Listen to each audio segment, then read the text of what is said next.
Hey, what's up, fellas? How you doing? Man, Antonelli here.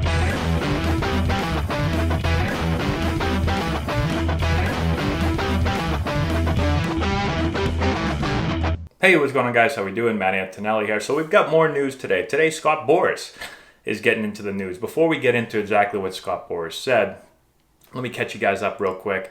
I'm sure many of you already know. We've made a bunch of videos on this, but the MLB, the owners, and the players union are kind of at a stalemate right now where neither one wants to budge. And so you have the owners who don't want to pay the players prorated salaries.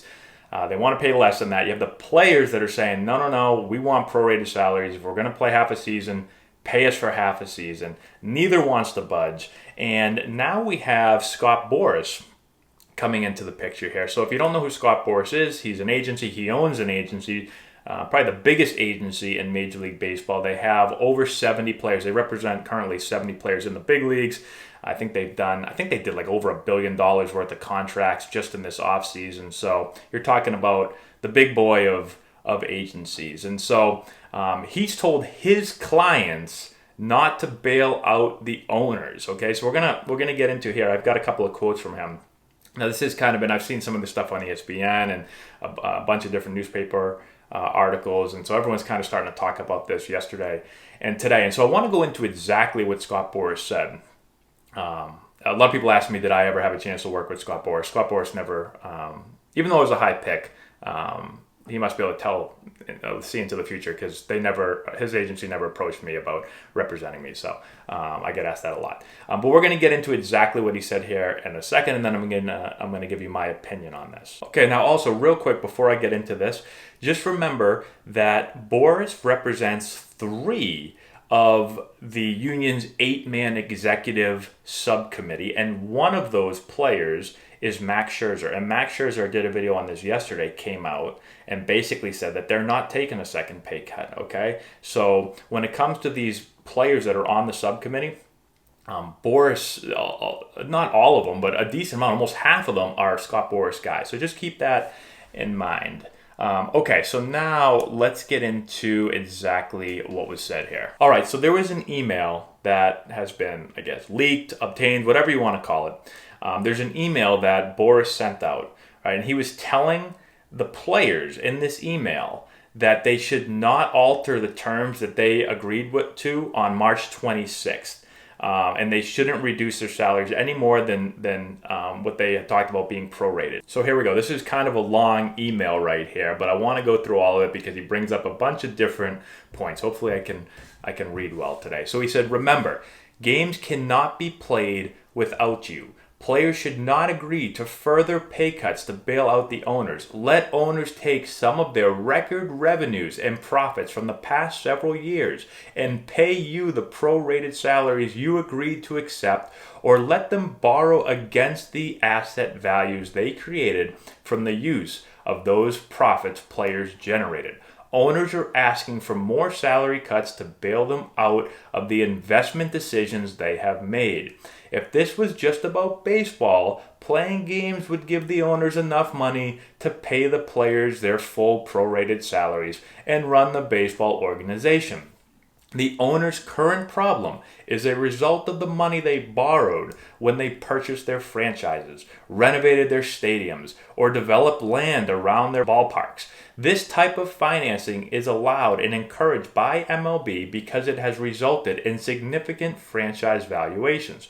Owners now want players to take additional pay cuts to help them pay these loans. They want a bailout. They are not offering players a share of the stadiums, ballpark villages, or the club itself, even though salary reductions would help owners pay for these valuable franchise assets. These billionaires want the money for free. No bank would do that. Banks demand loans be repaid with interest.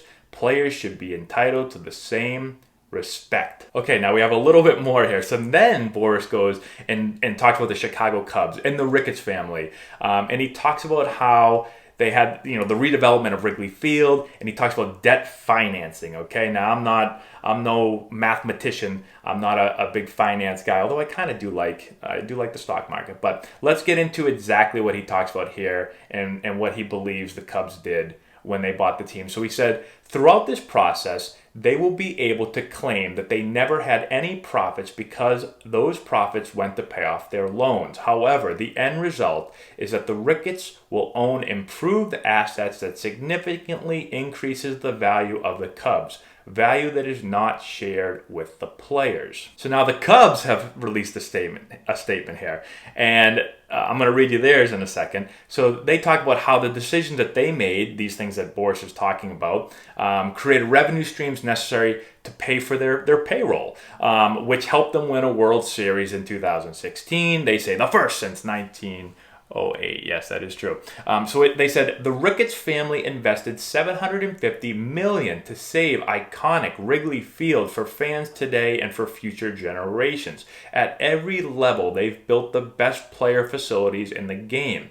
In 2019, the Cubs had one of the top baseball payrolls in the game. The fact of the matter is 70% of the team's revenues which support the baseball operations come from having fans in the ballpark.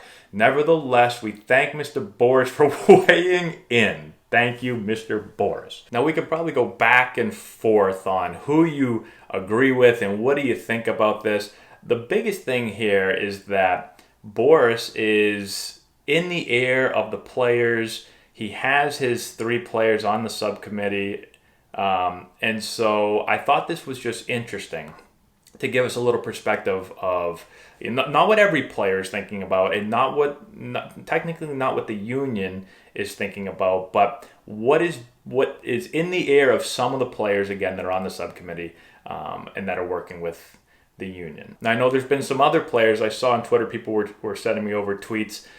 Trevor Bauer was tweeting to Scott Boras or yelling at him. You guys can you can go check out Trevor Bauer's Twitter. It's kind of funny. He's got some good stuff over there.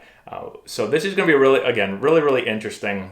When the union comes back in here and makes their counter proposal. I don't even know if you can call it a counter proposal. I think they're just going to basically say like, the offer that you guys made us, that never happened. So we're just going to tell you what we want. I have a feeling that's what's going to happen. And so let's end it real quick here. This is how Boras kind of finishes things off here. He asks his clients to share this concept with your teammates and fellow players when MLB requests further concessions or deferral of salaries. And then he says, make no mistake, owners have chosen to take on these loans because in normal times it is a smart financial decision.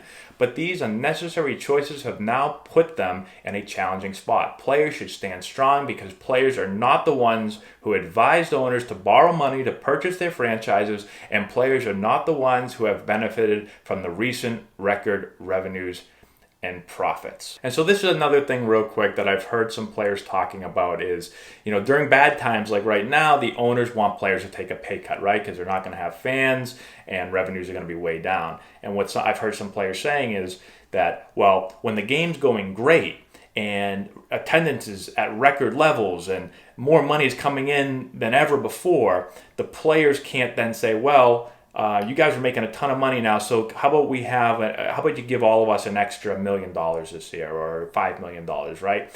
And so, again, that's just what I've heard some players saying when it comes to all this. So let me know what you guys think. I know there's a lot of stuff right there, but just more interesting stuff, some more fuel to throw on the fire, I guess. But we'll see what happens. Again, we should be hearing soon.